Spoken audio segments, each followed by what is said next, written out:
Hey, this is Steve Shalaty from Immolation, and you're listening to the FANTASM Podcast. FANTASM.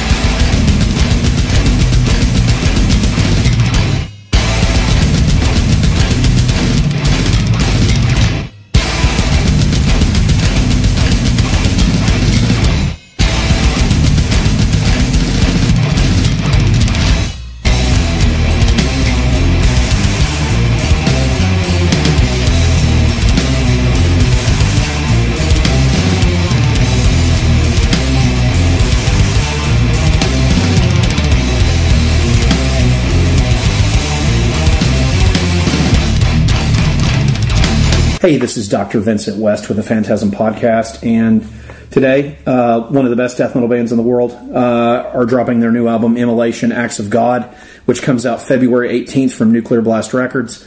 With me today, very special guest, first time on our podcast. We've got Steve with us, and dude, thank you so much for taking the time to do this today. We're huge fans of the band.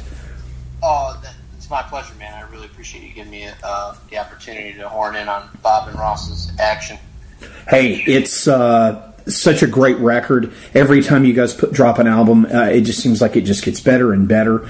And yeah, let's just jump right into Acts of God today. Tell us a little bit about the opening track, about Abandon.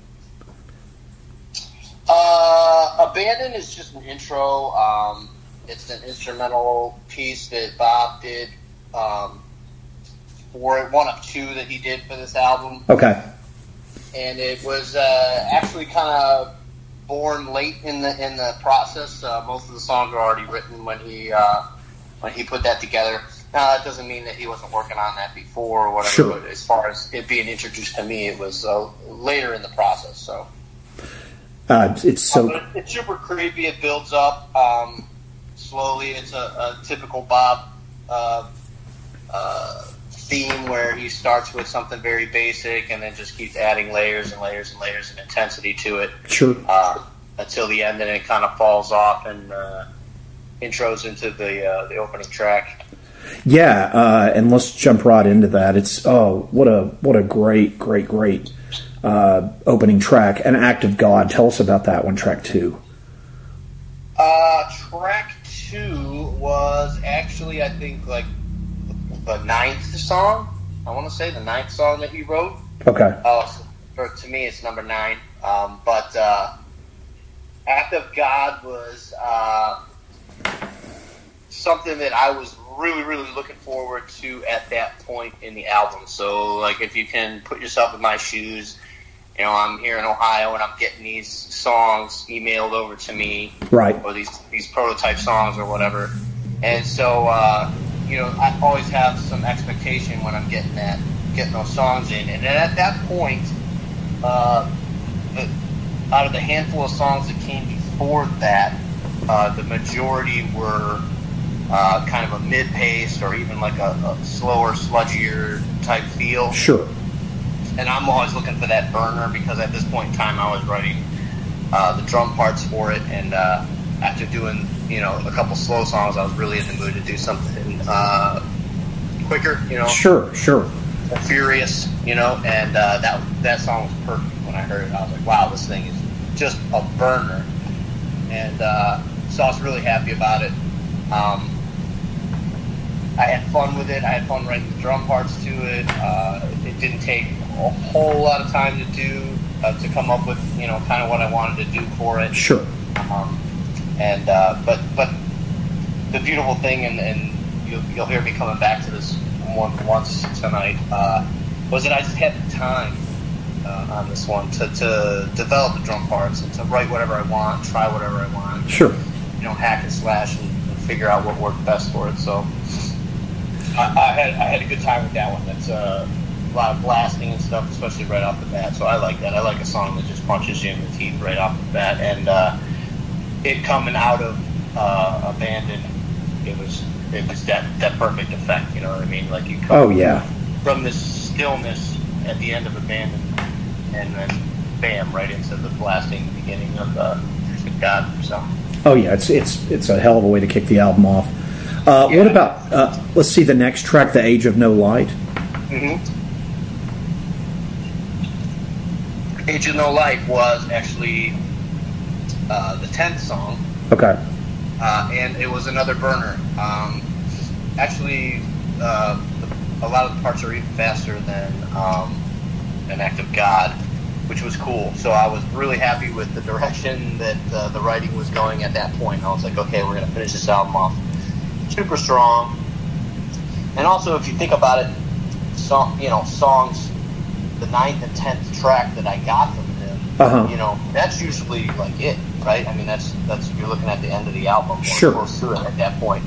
And so that's kind of what I was thinking. So I was like, oh, these two are burners. These are going to be sweet to end the album with. Little did I know he had more in store, but yeah, I really enjoyed that one. And I think that we went back and forth a lot between those two as far as which one we were going to feature or release early or do a video for and stuff like that. It was a really hard decision. But Age of the Light, great song, complete song. It's got fast and slow and groove and weirdness and all the good stuff in there. So yeah, look forward to that one. We actually just finished doing a video for that one. So that won the contest between 9 and 10, or Act of God and Age of No Light, which one we're going to do the video for. So we did Age of No Light.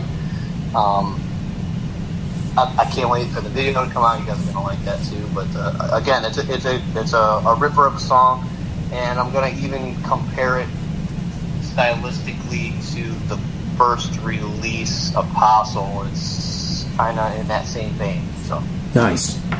Yeah. What about the next track, Noose of Thorns? Noose of Thorns was one of the first tracks he wrote. As a matter of fact, I think it was the very first song he wrote for this album. And I was really, honestly, I was kind of apprehensive about it when I first got the track from Bob. Just because it was so slow, and it was giving me a lot of room to fill up as a drummer. And right. As a death metal drummer especially, I'm used to just jamming a lot of notes in there, making making a lot happen in a small amount of space. And that song right off the bat gave me these big wide open spaces that I had to try to figure out how I wanted to tastefully fill it and not overfill it. You know what I mean? Absolutely. I had to think a lot about some different things than I'm used to thinking about. So that was good. It was a challenge. But once it gets going, that song, it's ripping. So it's kind of lulls you into a false sense of, oh, we've got kind of a dirgier song here, and then out of nowhere it takes off, man. It's just like a race car peeling out, which is cool. I like that. I like that effect. I like that dynamic in the song. So I think it's going to be good. I think it's going to go over good. We'll see. Yeah, that's one I'd like to see live. That's a really good track. Yeah, I always have a hard time predicting what songs people are gonna really connect with or latch onto, or what's gonna end up being the favorites. But I got a lot of hope for that one. Yeah, it's good. What about Shed the Light, the next track? Shed the Light. Shed the Light was song number 2. I know I keep ordering these songs, and I don't know if anybody cares, but to me, that's the whole story. No, it's cool. No, I appreciate you doing that. Yeah, no sweat. Shed the Light, super weird. Probably the weirdest song on this album. And by weird, I guess I just mean kind of unconventional riffing, kind of like what the middle-aged Immolation was known for, the Failures for Gods. It's very abstract. The World Below, and just kind of weird, quirky stuff, but super heavy. Very heavy on the drums. The drum parts play a huge role in that, especially the main riff coming in. But again, this is a song that undergoes a transformation in the middle and turns into something quite different than what it started out as. So a fun song, really cool. I was hoping to work that into this first set list that we're going to be going out and playing. Mm-hmm. but I don't know if it's going to make it or not. I don't know. It's so hard to write a set list, you know what I mean? Oh, sure. You love every song on the album, but you also don't want to neglect any other album. So, but yeah, I definitely I put that one in the hat. You know what I mean? I wanted to play that one live, but I don't know if we're going to see it on this first run or not. We'll have plenty of time to mess with it, but yeah, good song, powerful song, drum heavy. I think people are going to like that one. That will be a surprise one, I think, on this album. Yeah, it's definitely it's a great track. And then tell us about Blooded, the next track. Okay, Blooded was number 3, third song that I got. So those first 3 songs, which would be Blooded, Shed the Light, and Noose and Thorns. We got those quite a while back, and so they've been around a while. We actually had a couple rehearsals before the last touring cycle for Atonement, in which we rehearsed those 3 songs a little bit. So like I said, they've been there for a while. Those are the original 3, and Blooded was a big turn on for me because that was the first of the new songs that he wrote that just came out swinging like bam, like right off the bat. Straightforward, fast, heavy, evil sounding. I got to really, that being, like I said, one of the earlier songs, I really got to tweak drum parts on that one, and I was tweaking drum parts on that almost to the end of the full album writing process, because there's just some cool stuff in there to play with on the drums. That's I had ideas for it, but I was having a hard time making them come out, but I eventually got it. And yeah, we all liked that one right off the bat. That was a ripper. That was the one we decided to play live before the album was even announced, I think, and we played Psycho Vegas, and we also played the Decibel Metal Beer Fest in Philadelphia. We played that song both times live, and went over great. Felt great live. We sped it up a little right off the bat. Maybe it was just nerves or whatever, but yeah, it went over good. That's actually there's a handful of videos of that on YouTube, and I think I did a drum playthrough of that too. You can find nice on Immolation's page and on my YouTube channel and my Instagram as well. Awesome. So yeah, so it's from behind the kit, but the you can hear the music pretty well from there. It's just a good heavy song, man. That's a good one. Awesome. Tell us about track 7, Overtures of the Wicked. Overtures of the Wicked, yes. So this song, I kind of, as soon as I got it, this was the 5th song I think I got. This one, I just kind of took it and I ran with it, and I started going a little nuts with the drum arrangements, and I got a little busy, and I ended up writing some parts for it that I kind of fallen in love with before I had a chance to run it by the guys, you know right. what I mean? So, this one was one we had to go back, we had to rework a couple parts, but that was, again, it's so great about this album is I actually got to sit there with these guys with our instruments and go over stuff, you know what I mean? It wasn't just exchanging emails and ideas or whatever that way. It was like we got to sit there and work on the stuff. So we spent a while working over the very beginning stanzas of of that song, and came out just the way we wanted it. Let me see. I'm trying to think my way through it. What else can I say about this one?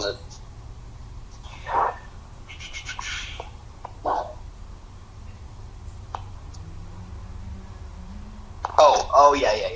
There's, I had thinking about all this stuff from a drumming angle. There's, no, it's cool. There's a riff in there that I worked on for a long time too. Oof.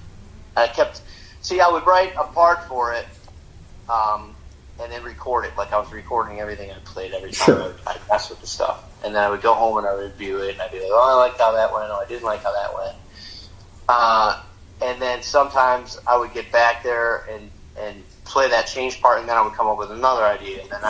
And some of the ideas were maybe outside of my abilities at the time, or just, you know what I mean? It was just a part you had to work on to get it smooth, you know? And I would spend a lot of time on that, and then revamp it again, and there's a middle section riff in that one that was like that I just kept going back to and fiddling with till I got it just right. And again, like we were saying earlier, that one drum part I didn't get just right until right before we went in the studio. So I always gives me a good feeling to listen to that one, because I worked long and hard to get it just the way I wanted to, and it came out perfect. So. Awesome. And then let's see the next track, Immoral Stain. Oh yeah, Immoral Stain was number 6.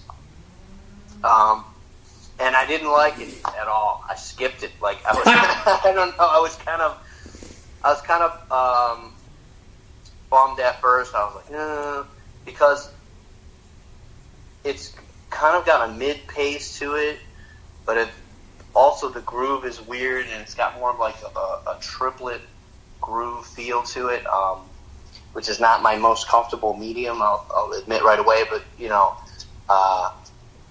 So I skipped that song. When he sent it to me, I was like, I don't feel like doing that one. I want to do a burner. And he sent the next song over right away, so I worked on that one, which we'll talk about in a little bit. And then I ended up going back and doing that one and one of the other slow songs later on when I'd kind of gotten the blasting and the super fast stuff out of my system. You know what I mean? Sure. I felt like I could really give it more of a fair shake. So I went back and I started listening to Bob had sent the demo drums over with that, and there was like some nuances in there that I didn't hear the first time. And when I listened to what he had written on the drum groove for the very beginning, I was like, oh, well, that's kind of tricky. You know what I mean? It's like Sure. It's not the fastest thing in the world, but it's kind of like a little tricky hi-hat trick where he was closing the hi-hat. Now, Bob wrote this stuff on a drum machine, so he doesn't have to take into account what the body is actually able to do physically. You know what I mean? Like how many Right. things you can hit and grab and close and at the same time. So it made it super tricky, but eventually I worked it out, and it made that part really cool. And when we finally got together and played it together as a band, it felt way better. And so that was cool. I ended up having fun with that song, and super heavy, and I like the fact that it lays back for most of the song. Like it keeps that same feel going, so it's cool. It's a super dark, like creeper of a song. Real, the riffing in that is sick too. I don't know. I don't want to give away too much of it, I guess, but yeah. And I thought that one had a lot of Kingdom Conspiracy feel to it. Okay. Yeah, I know a lot of people aren't super hype about that album, relatively speaking, compared to the rest of the collection, but there's a lot of riffing ideas on that one that I liked. Bob kind of went off in a direction on that one that I liked, and so a lot of that is there's a lot of that feel in that song. So it's a good one. I think people will like it. I think it'll go over good because it's not crazy fast the whole time. You know. Yeah. You know, to tell you something real quick, if we could just kind of pause a second. Yeah. I personally, and I want you to tell the guys this, I think Majesty and Decay is the best modern death metal album I've heard, and I'm an old head, and I think that album punches you right in the fucking teeth, and I think it's a fucking masterpiece. Wow, right on. Thank you. And I just want you guys to know that. I can't tell you how much that album means to me. It's got me through some really rough shit, and it's an album that I think is very powerful. The cover art, and I know a lot of people don't like the second logo. I love it, and I love that album, and I think y'all should be damn proud of it. I think it's fantastic. Kingdom of Conspiracy took me a lot of listens, but also as well a masterpiece. A lot of this stuff and an album that takes me more to listen to is not necessarily a bad thing. Right. But Majesty, man, it's like getting kicked in the nuts. I mean, it's I don't know really where the inspiration came for that from you guys, but I think it's a powerhouse of an album. I think a lot of death metal bands that I grew up listening to, which I will not mention, have gotten soft over the years. And that album, to me, is one of the nastiest, meanest things I've ever heard in my life, and I love it. Yeah, that was a good one. That was kind of a rally for us at that point. I think, so that was the third album I did with these guys. Masterpiece in death metal. I think it's... We sat down before that one, and I kind of said to the guys, I was like, look, dude, we got like a super solid lineup right now. We've been playing together for, a good amount of time. We know each other. We know how to play with each other. I was like, there's no reason. We have the time, you know what I mean? We have the budget. There's no reason we can't write, like, the best album we've ever done. And everybody kind of agreed, and, we're really hyped for that album when we were writing it. So I'm glad you enjoyed it, man. It came out good. There's a lot of material on that album.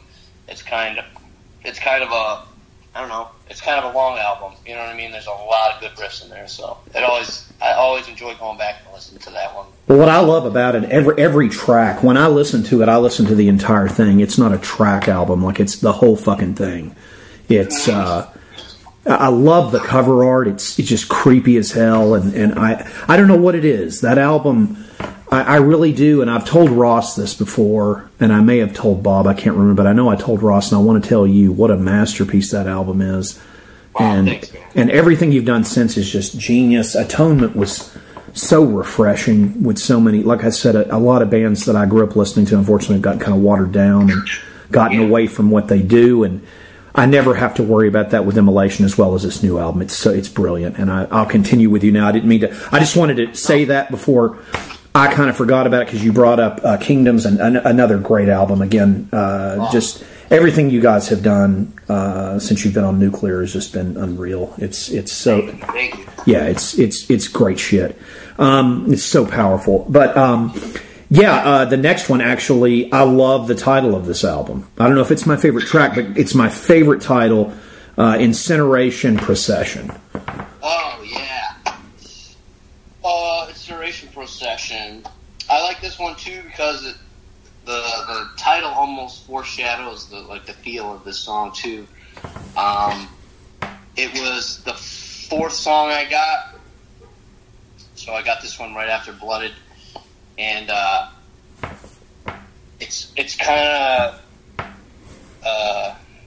the beginning is weird. It's different than It's different than all the other songs on the album. The style that he uses for that riffing or whatever. But it builds up, and it's like kind of a marchy, kind of dirgy feel. It's really cool. And I accidentally came up with a neat drum beat for that one. I just kind of let my hands go wherever they were going to go, and felt really comfortable. Sounded cool when I recorded it, so it's a fun song to play.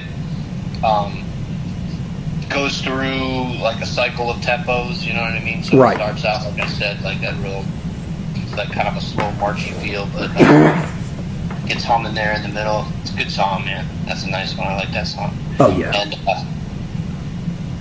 the end, the last riff, I think, is the best part of it. It's just a great build-up, man, that whole song to the very end. It's awesome. It is. It's a good one. I love the title. It's so cool. Yeah. Let's see, and then Broken Prey. Yeah, Broken Prey. That was the one I skipped the other songs for. So I skipped remember Immortal Stain. And I skipped another song, and then I went straight to that one. That was the 7th song. Okay. I think. And that's my favorite song on the album. That's the song for me. That's the funnest one to play. I had the most fun writing the parts for it. I took, I want to say, almost 6 months just playing with that song, just messing with the drum beats on that song, to get them where I wanted. And so it took me from the day that they sent me that song, that Bob sent me the song, to the day that I sent them the demo of the drums over it. You know what I mean? Right. So like I record my own drums over top of the guitar that Bob sends me, and then they send that back to him and Ross so they can review. You know what I mean? Sure. It was like 6, maybe even 7 months. I knew I had the time. It was amazing, and I've never had the time with this band. It's always been like, deadlines. Big rush. But with being locked down and not touring and not doing any of that stuff, I was able to get into a good rhythm and work a lot on this material. And I had the time to mess with it. You know what I mean? Sure. I care about these songs. I want them to be the best that they can be. You know what I mean? So I want to write every drum part to make the most out of the moment that it occupies in the song. Sure. That one I just really went to town on. I wrote it and rewrote it, rewrote it. But I like that one. That one we'll definitely play live. I won't take no for an answer on that one. It's a good one. It really is. Tell us about Derelict of Spirit, the next one. Derelict of Spirit was the 8th song that I got. So I think I got Immoral Stain, Derelict of Spirit, and Broken Prey. I got all around the same time. And like I said, I skipped Immoral Stain and Derelict of Spirit because they were slower tunes. Right. And I was more in the mood to work on the faster tune. But then, like I said, it took me 6 months to do it. So, but then after that, I did Immoral Stain and then Derelict of Spirit. Derelict of Spirit is kind of like, I don't know. There's not really. I can't think of any Immolation track previously done that is similar to that in style, except maybe the song Providence is kind of along those lines. Oh, off the EP? Yeah. The actual title track of the EP, that song Providence, was kind of that style. You know what I mean? Yeah, I can hear that, yeah. Again, same thing on this one, maybe even to more of a degree than Noose of Thorns. I had a lot of open space to deal with on this one. I had to play a lot of tempos and beats that I'm not used to playing. So I did it. I tried not to overplay, but I tried to make everything as interesting as possible. Right.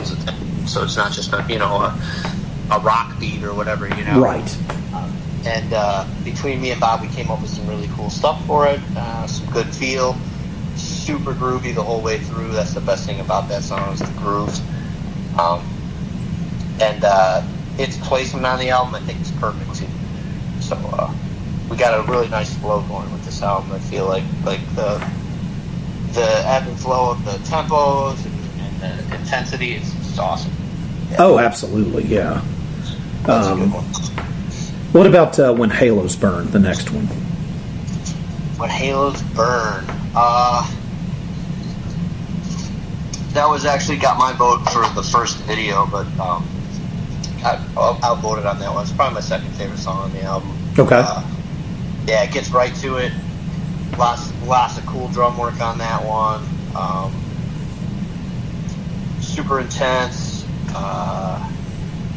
It's a burner when I play it. It's a burner. What I was gonna say about that one. Is that one you're all going to play live potentially? No. Oh, okay. I mean, not on this first. Okay, gotcha. Yeah. It had my vote, obviously. So that's a cool one. Yeah. Some unconventional drumming in that one too at the end. Now I remember, towards the end anyway. Yeah, I had real fun with that one. I don't know. I don't know if I don't want to give away too much. You know what I'm saying? Like, I mean, it's whatever you want to say about it, man. I appreciate you doing any of this. It's right. Incredible. We're not going to drop this till the album's out anyway, so. Oh, okay. I see. Yeah, you can say anything you want. I should have told you that. Oh, right. I didn't realize. No, there are some bands that I always try to be respectful, but you guys are one of my favorite bands, so I'm very respectful of the material. I don't discuss what I've heard with other people, and I'm very private about it. And I was actually shocked when we heard from Kristen. She hadn't really been given us much, and we've been dealing with her for 6 years. We're in our 6th anniversary this year, and I guess she's just been busy and stuff. So I about shit when we got offered because I was like, man, we don't have an in with nuclear anymore. It felt like, because I think she's just got a lot of stuff going on. So I'm not sure, but no, you don't have to worry about that. This is our ears only, and it'll be long. I'm going to drop it when the album drops. Cool, right on. Okay, so When Halos Burn, that was the 12th song that I got from Bob. So that was almost the last one. Okay. And that came right after the 11th song that I got, which was kind of a slower song, so I was super happy when I heard that one, and I was like, "Oh, this is the burner of the album." I thought this was going to be the front runner for everybody, and it's a super solid song. It was tough to pass it by for the video track, but I think we made a good choice on those. Yes, and then after that, what was after that? Oh wait, we got Let the Darkness In, right? Yep, that's the next one. Yeah. Okay, so that went back. So now we're in uncharted territory for Immolation. Like, I've already gotten way more songs than any of the other albums, and he sent that one, and I was like hesitant at first, but then it grew on me. It's kind of like again, like a dirgy riff right off the bat, and I kind of had to avoid any rock stylings to the drum beat, you know what I mean? Sure. Trying to keep it very metal and death metal, even when I was playing, a slower beat that wasn't flying double bass and wasn't blasting, And this album challenged me in that way. Like, I had a lot more parts that I had to write for this album than I ever had before. But I think it's good. It taught me a lot of things. Anyway, Let the Darkness In. This is another one that kind of like lulls you into this slower or mid-paced groove, and then it kind of just in the middle just kind of bursts into high speed. It kind of carries that intensity like through the rest of the song. It's kind of a surprise song, you know what I mean? It starts slow, but it's burning. So ended up being one of my favorites towards the end. Like the last group of songs that he sent me were all just like A+. I was like, wow, he's on point, Sure. And he took his time as well writing this one, So it was a real process that we went through, and every time he'd send over a new song, it was awesome. It was like opening a new present, you know what I mean? Absolutely, yeah. The new song, and it built, like I said, a couple of those earlier songs I was not crazy about, you know what I mean? Just because I'm looking for that intensity or whatever. But towards the end, it was just like right on point. He had the perfect balance of everything. That the structures of the songs, the arrangements of the songs was like really coming together, like one after the other, and it wasn't. There was a lot of variety and stuff. You know what I mean? Sure. I felt like it would be an awesome song, and they were. Once we got over 10 tracks, they were talking about trimming tracks or saving stuff for another album or whatever. And I was just like, look, guys, we just went through, people are going through a pandemic. We haven't toured in a little while. Why not just give them a big fat album? You know what I mean? Why not? Oh, yeah. Put more on there. So I'm really glad that they decided to do that. They used every bit of material. So. And then the Flames Wept, I guess, that's an interlude or like an intro. Yeah. Super sick. It's like really, really, really miserable and hopeless sounding, which is good. I think that's what he's going for. Absolutely. And it was late in the game when I heard that one too. Good. I liked it. I thought the album could use something like that, and I thought he placed it well. And then right after that, we rip into Apostle, which is a super strong track. It is. It's a good one.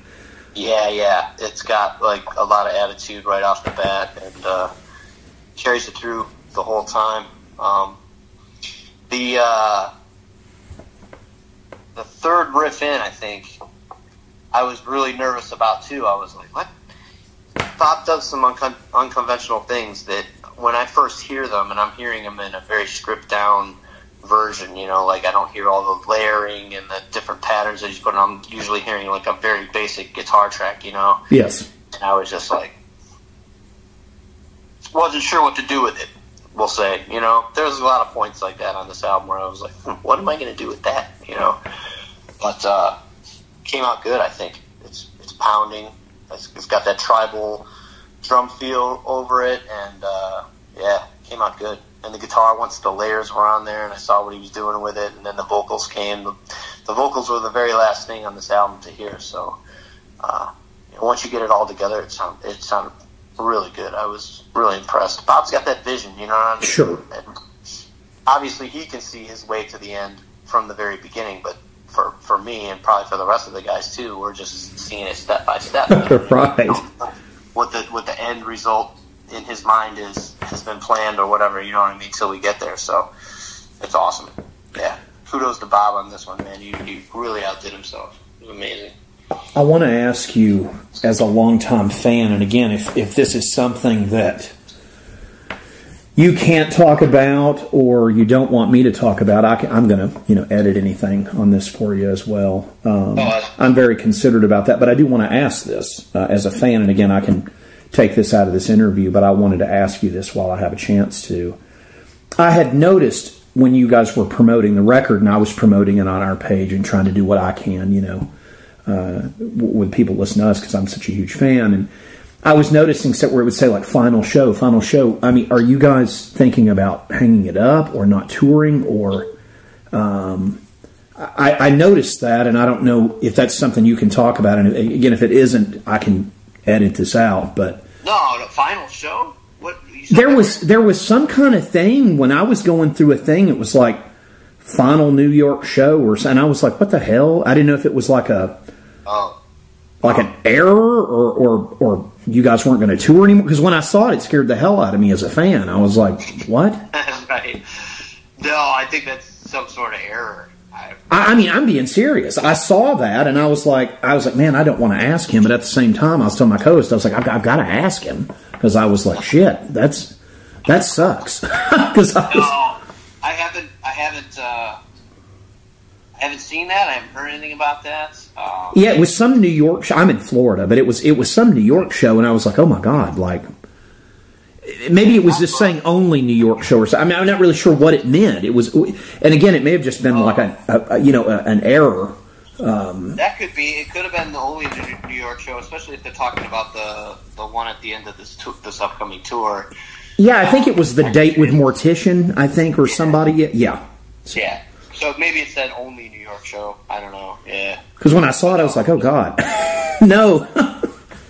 There hasn't been word one about that in our camp. Well, thank God. I'm glad that's ignorance of Dr. West. That's my fault. I'm sorry for that. That's okay. That's okay. We need to dispel that type of rumor anyway. Yeah, I was like, no, please no. Tell me that's right. But another thing, and I appreciate you going through the album. It's so exciting to get new Immolation material. I know I'm not the only one.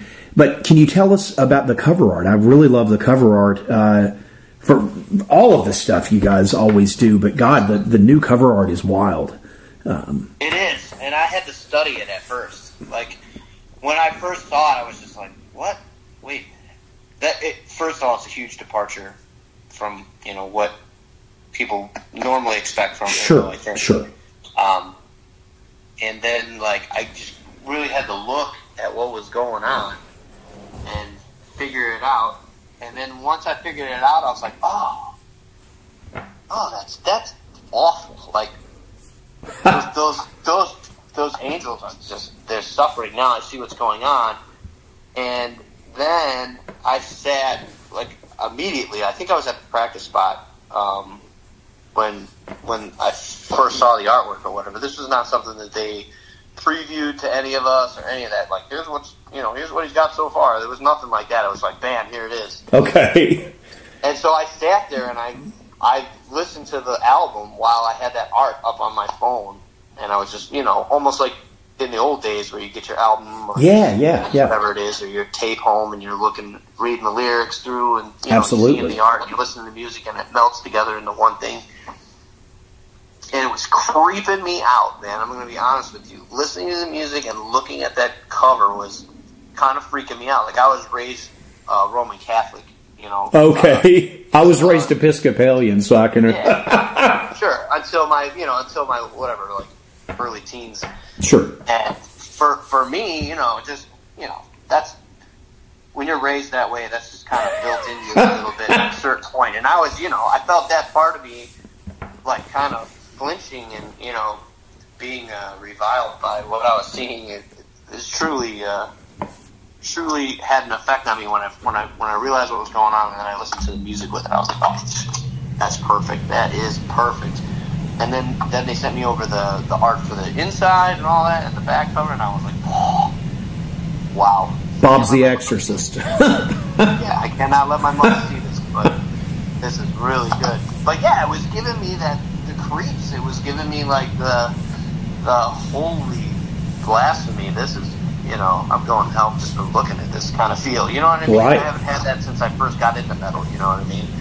So, that was really cool. I liked it. I'm very, very fond of that cover art now, and the subdued colors just matches with the sound and the mood of the album. Absolutely. And I just, yeah, good job. Great job on that, for sure. Now, is it the same artist you guys use for Atonement? No. Different artist, okay. Yes, sir, yeah. Carl also did the last 3. Okay. Last 4, because, well... Oh, wow, okay. Providence, because he did Providence. So, yeah, so 4 if you count that. And then this gentleman, and forgive me, I can't remember his name, but when I looked at his portfolio, I was like, wow, this guy's done everybody, and I didn't even realize. But if you go to his page or whatever, you look through his portfolio, he's done all kinds of death metal stuff, man, like tons. And I was like, oh, wow, this is all this, I recognize the artwork, so I was like, oh, this is the same guy. He's been doing it for a long, long time. So I'm glad we were able to hook up with him, and he was able to create something special for us. It's cool stylistically. You can tell it's the same artist as these other pieces or whatever, but he definitely did his own thing for us. You know what I mean? Well, he did a great job, and it matches so well with Acts of God. It's killer. Yes. And real quick, talk about what you guys have coming up touring wise. Yeah. In exactly a month we start. I think the first show is on the 18th of February in West Virginia or Virginia. Nice. Yeah. So yeah, we're gonna blast out like a full month of shows. We're going to be headlining. We're playing with some of New York's finest, Imperial Triumphant. Nice. Which those guys are crazy good. I just hoping some of that musicianship rubs off on me. Which I can't imagine it won't. I know Kenny. He's a real good guy, class act, and loves to talk drums and stuff like that, so it'll be like a drum retreat for me. Nice. And then a couple other bands are in and out of it on certain dates. Morpheum is the other main band. Okay. And I don't know if you heard those guys, but... I am not familiar with them. They are... I hadn't heard of them either, and then I immediately, obviously went to check them out and was pleasantly surprised, man. They're like part of this old school death metal sounding young bands. Nice. If you follow me. Yep. But they're really doing it right. There's no cheese at all, and it's like a lot of Demolic flavor. I don't know if you know Demolic? I do not. Yeah, and a lot of that, even a little Autopsy-ish or whatever. Oh, okay. I love Demolic, you know what I mean? So gotcha. I love that. That groove's great. Yeah, sludgy, good stuff. Look forward to meeting the guys and sharing the stage with them, man. It should be a really cool lineup, man. Yeah, it sounds like a great package. Are you guys, if they have them, are y'all going to do any of the European festival stuff? Yes. So we have, I think, Netherlands Death Fest, and they were talking about one other fest. I'm going to forget for sure. I don't think it's confirmed yet, but there's one other one. So we're going to run and do this the 30-day tour I told you about, and I think then we're going to, shortly after that ends, we'll go to Europe and do 2 festivals over there. Nice. And then we're going to come back, and I think we only have like a week and a half, maybe. Oh, wow. And then we're going to play at Maryland Death Fest. Awesome. I'll tell you what, that's a hell of a bill at that this year. Yeah, it is. And we weren't involved at all when that bill first was created. And I was like, ooh, wow, it would be a good year to play that, you know? And then somehow or another ended up getting asked to play Wednesday, which is like the pre-show warm-up thing. And so we were like, yeah, great. And then just recently, they asked us to also play on Sunday. How cool is that? Yeah, we're going to play twice. So this will be the second time we played twice at the festival. So a couple years back, we were playing just as, you know, one of the regular acts or whatever, and then Vomitory, I think it was, couldn't make it for some reason. Oh, that sucks. Issue or whatever, and they asked us to play again the next night. So that's cool. Yeah, it's cool. So this will be the second time we're going to play twice. I've never been to that. I used to go to the Milwaukee one back in the day. But oh, okay, nice. But I've never went to Maryland. But I know they always have great stuff. And kudos for them for having you guys twice. I think that's awesome. That's very cool. Hopefully, the one that blows my mind that they've got playing at that, I don't know if there's any that stuck out to you, is Coroner for me. I was like, wow, that's really cool. Oh, yeah. I think that band, I've never considered them a thrash band. I feel like they're early death metal. I don't think that, I love Ron Royce's vocals. I think that band's nasty. I always liked them. No, I agree with you there. I think they definitely fall further up to the death metal side of things than the thrash metal side of things. And that's one of my girlfriend's favorite, formative year bands. Oh my God, they're so good, man. Yeah, that's awesome. So good, but yeah, so that's awesome. You guys get to do that's really, really cool. I've just never made it. I'm so far south. I don't know. No, I understand. I kind of just stay where I'm at, but I mean, yeah, the package for that this year. I mean, I think Dismember's on it. I was like, wow, that's really cool, and you know, you guys, and then Coroner. There was a lot of cool stuff. I was just like. It's loaded. It's loaded. It is. I'm so happy to be a part of that now. Like I said, when it first came together, I was like, "Ooh, that's a good one. It's too bad we're not playing this year." And then before I knew it, we were playing twice. Fantastic. That's wonderful.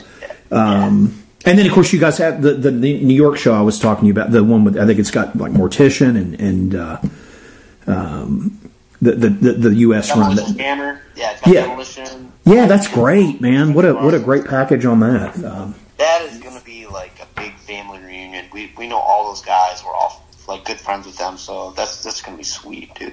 That's going to be very, very cool. Very cool. Yeah. Well, man, I cannot thank you enough for taking the time to do this. I'm sorry if I talked your head off. I didn't mean to keep you so long. No worries. No, I'm sorry I got so drum heavy on it. No, that's what we want. I was so excited. I'm hoping maybe if I can get something set up. I don't know if you guys want to do anything on the road. I would love to sit down with Ross or Bob and talk about this record as well. I love catching up with them. But I'm so thankful to get to do this. I've seen you backstage. I've just never got to talk to you really so many times. I guess the last you guys played Masquerade, I'm wanting to say with Morbid Angel. Yes. I guess that was the last time I saw you guys. And then got to talk with Bob and Ross. They always make time for me, and I tell the guys hi. You guys are just the best. This new album is fabulous. It's got everything. I love that it's just crammed full of death metal. It's such a great album. Guys, Acts of God comes out from Immolation on February 18th from Nuclear Blast Records. Sir, I cannot thank you enough for taking the time to do this. It's been an honor. Thank you, man. It's been a pleasure to go back over that stuff. It was good. It was good reminiscing. I appreciate the opportunity, man.